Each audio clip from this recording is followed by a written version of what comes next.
Estás viendo Evolution Magazine.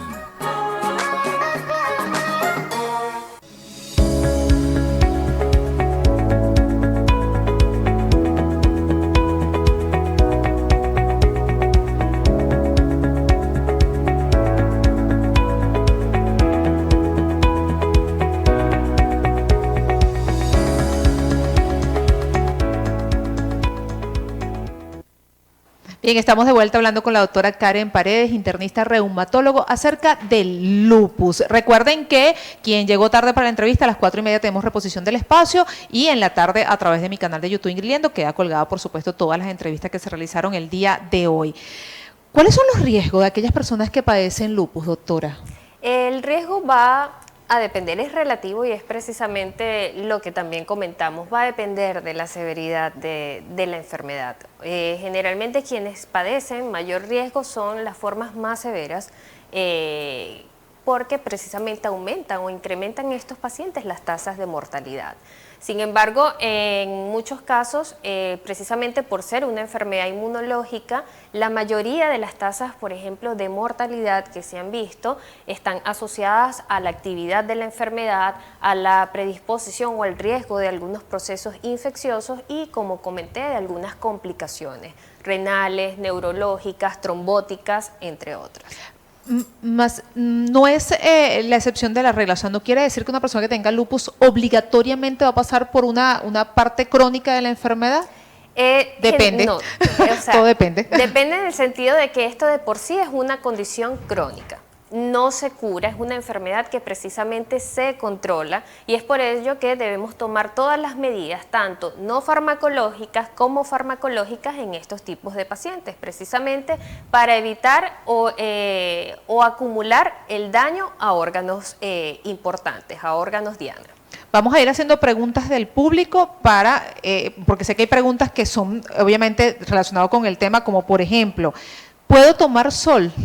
Ok, eso es una pregunta bastante importante y una de las cosas que sin duda no hablamos, pero son de los factores etiológicos, o sea, los desencadenantes, no solo iniciadores, sino también perpetuadores de la enfermedad, y uno de ellos es la exposición a los rayos ultravioletas. Es por eso que en los pacientes con lupus debemos hacer énfasis en evitar la exposición a la luz solar y hacer énfasis en la fotoprotección estricta. De hecho, cuando hablamos de exposición a los rayos ultravioletas, estamos hablando también de los rayos ultravioletas que utilizamos con fines cosméticos, ¿ok? Okay. Sobre todo en pacientes que padecen lupus cutáneo y que puede predisponer a la aparición de este tipo de lesiones. O sea, que pueden tomar sol, pero como dice uno, el sol bueno. Aún así, debería evitarlo a toda costa. Debería evitarlo a toda costa. Porque el sol es uno de los factores iniciadores y perpetuadores de la enfermedad.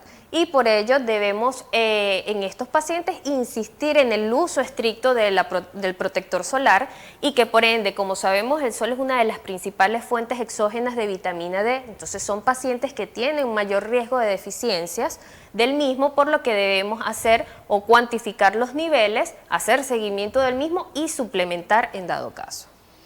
Ok, el nivel de estrés relacionado con la enfermedad.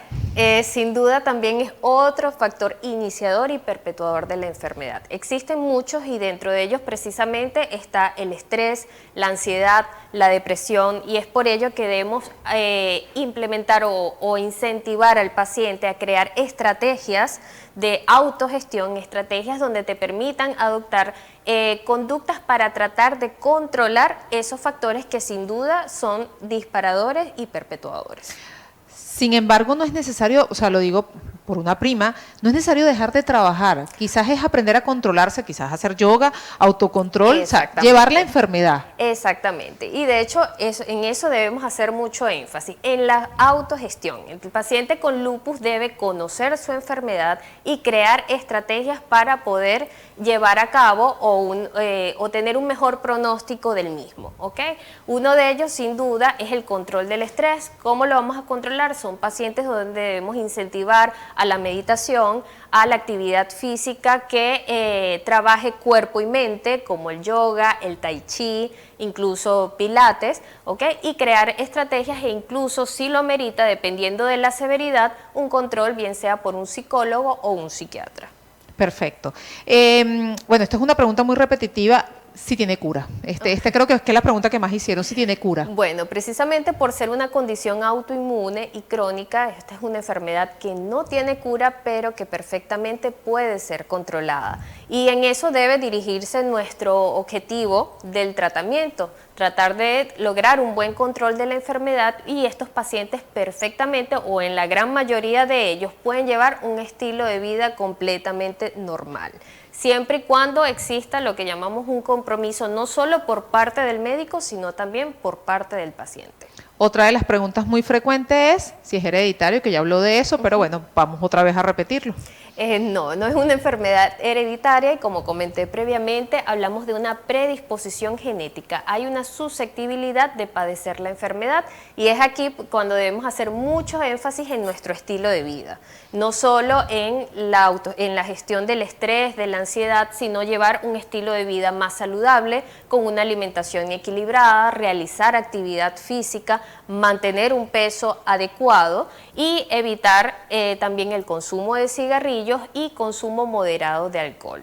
Oye, pero cuando escuchamos todo esto, doctora, no es algo descabellado, fuera de la toma de sol, que quizás, bueno, y más cuando vivimos acá en esta zona, que les gusta ir para la playa, pero fuera de eso, no estamos viendo nada extraordinario de una buena alimentación, que la deberíamos tener todos, que nadie debería fumar, eso debería ser una premisa mundial, que el consumo de alcohol debe ser moderado, que todos debemos hacer ejercicio, que no tenemos que tener sobrepeso.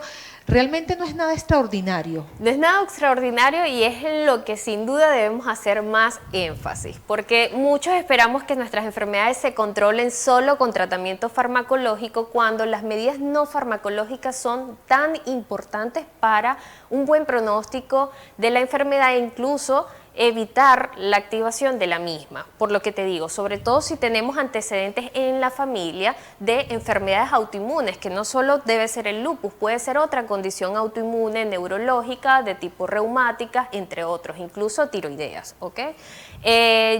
Al tener esa susceptibilidad genética, debemos hacer mucho énfasis en eso, en sencillamente mantener un estilo de vida saludable. Todos deberíamos mantener ese estilo de vida.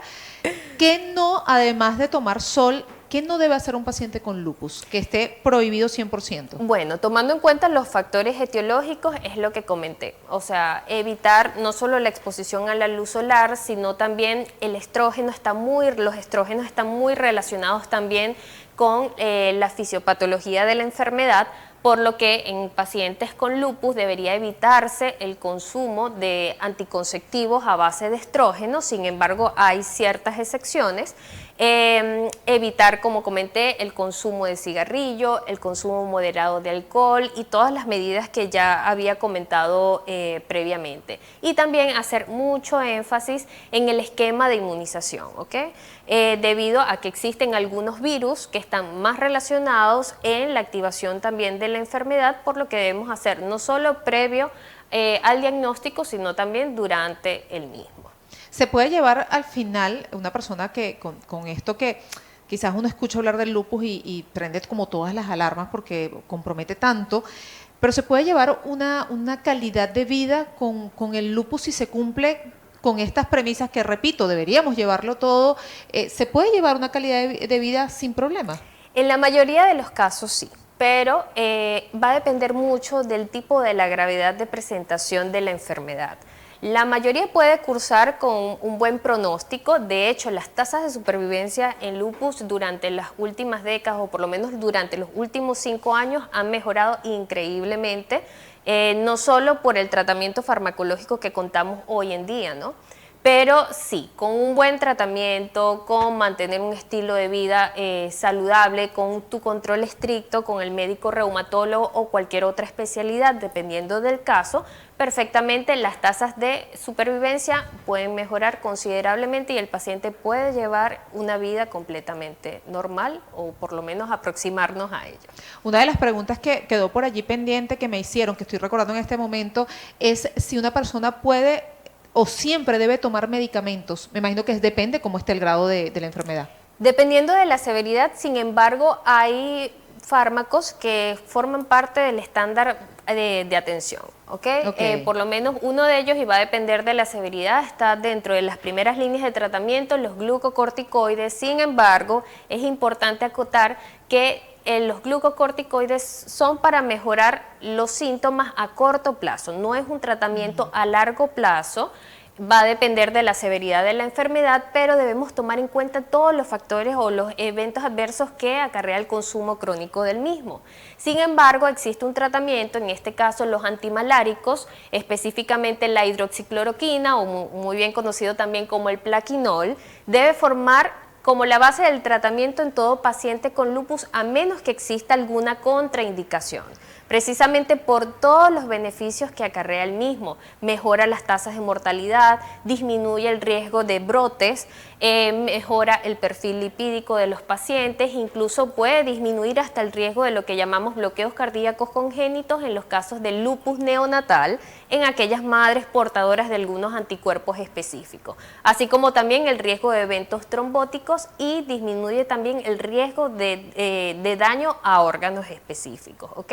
Entonces el antimalárico es lo que le damos mucha importancia en estos pacientes, siempre y cuando, como repito, no exista ninguna contraindicación, pero existe otro arsenal también terapéutico como el metotrexate, la azatioprina, el micofenolato homofetilo, y existen otras terapias parenterales dependiendo de la severidad, sobre todo en las formas más severas del lupus, como la nefritis lúpica o las vasculitis cerebrales, entre muchos otros, ¿ok? Pero normalmente sí existe un tratamiento farmacológico base, principalmente a base de antimaláricos, y el resto de los inmunosupresores van a servir como ahorradores de los glucocorticoides y nos ayuda a nosotros a mantener el control de la enfermedad. Importante. Bueno, el llamado a esto es que tener una calidad de vida, eso es importante, comer sano, no fumar, señores, además que la gente que fuma huele horrible, no fumar, consumo de alcohol moderado, llevar una vida sana, hacer ejercicio, que además que eso se le activa a uno todo. Doctora, gracias por tan valiosa información, estamos pendientes con otros temas. Ay, muchísimas gracias a ti nuevamente por la invitación, me encanta este tema, es uno de mis favoritos. Qué así bueno. Que de verdad, muchísimas gracias. Número telefónico para que la ubiquen, por favor. Bueno, pueden contactarme al 0424-888-1266 y a través del Instagram en doctora.karenparedesr. Aunque no tenga nada publicado, por ahí responde.